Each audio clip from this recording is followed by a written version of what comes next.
Many people think of blockchain as the technology that powers Bitcoin. While this was its original purpose, blockchain is capable of so much more. Despite the sound of the word, there's not just one blockchain.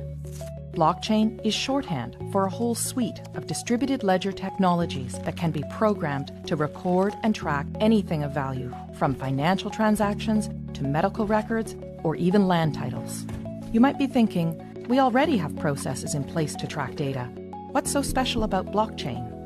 Let's break down the reasons why blockchain technology stands to revolutionize the way we interact with each other. Reason number 1, the way it tracks and stores data.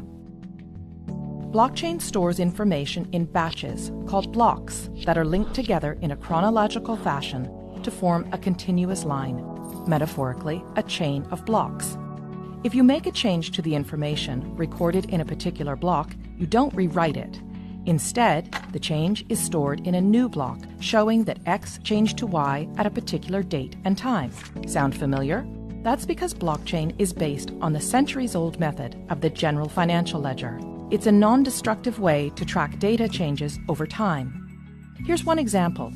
Let's say there was a dispute between Anne and her brother Steve over who owns a piece of land that's been in the family for years. Because blockchain technology uses the ledger method, there is an entry in the ledger showing that Adam first owned the property in 1900. When Adam sold the property to Dave in 1930, a new entry was made in the ledger, and so on. Every change of ownership of this property is represented by a new entry in the ledger, right up until Anne bought it from their father in 2007. Anne is the current owner, and we can see that history in the ledger. Now, here's where things get really interesting.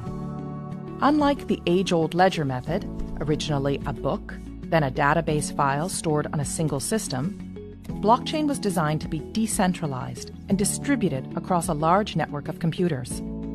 This decentralizing of information reduces the ability for data tampering and brings us to the second factor that makes blockchain unique. It creates trust in the data.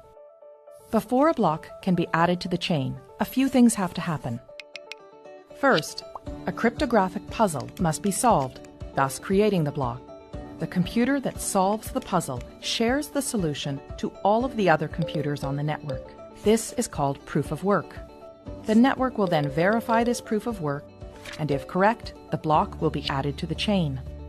The combination of these complex math puzzles and verification by many computers ensures that we can trust each and every block on the chain.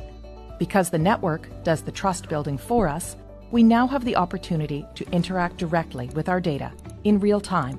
And that brings us to the third reason blockchain technology is such a game changer: no more intermediaries. Currently, when doing business with one another, we don't show the other person our financial or business records. Instead, we rely on trusted intermediaries, such as a bank or lawyer, to view our records and keep that information confidential. These intermediaries build trust between the parties and are able to verify, for example, that, yes, Anne is the rightful owner of this land. This approach limits exposure and risk, but also adds another step to the exchange, which means more time and money spent. If Anne's land title information was stored in a blockchain, she could cut out the middleman, her lawyer, who would ordinarily confirm her information with Steve. As we now know, all blocks added to the chain have been verified to be true and can't be tampered with, so Anne can simply show Steve her land title information secured on the blockchain. Anne would save considerable time and money by cutting out the middleman.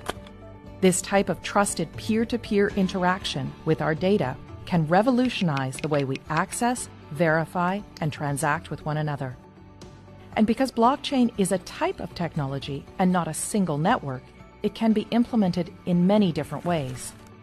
Some blockchains can be completely public and open to everyone to view and access. Others can be closed to a select group of authorized users, such as your company, a group of banks, or government agencies. And there are hybrid public-private blockchains too. In some, those with private access can see all the data, while the public can see only selections. In others, Everyone can see all the data, but only some people have access to add new data. A government, for example, could use a hybrid system to record the boundaries of Anne's property and the fact that she owns it while keeping her personal information private. Or it could allow everyone to view property records but reserve to itself the exclusive right to update them. It is the combination of all these factors, decentralizing of the data, building trust in the data, and allowing us to interact directly with one another and the data, that gives blockchain technology the potential to underpin many of the ways we interact with one another. But, much like the rise of the Internet, this technology will bring with it all kinds of complex policy questions around governance, international law, security, and economics. Here at the Centre for International Governance Innovation, we seek to bring trusted research that will equip policymakers with the information they need to advance blockchain innovations, enabling economies to flourish in this new digital economy. Learn more about our work on blockchain technology by visiting our website and social media channels.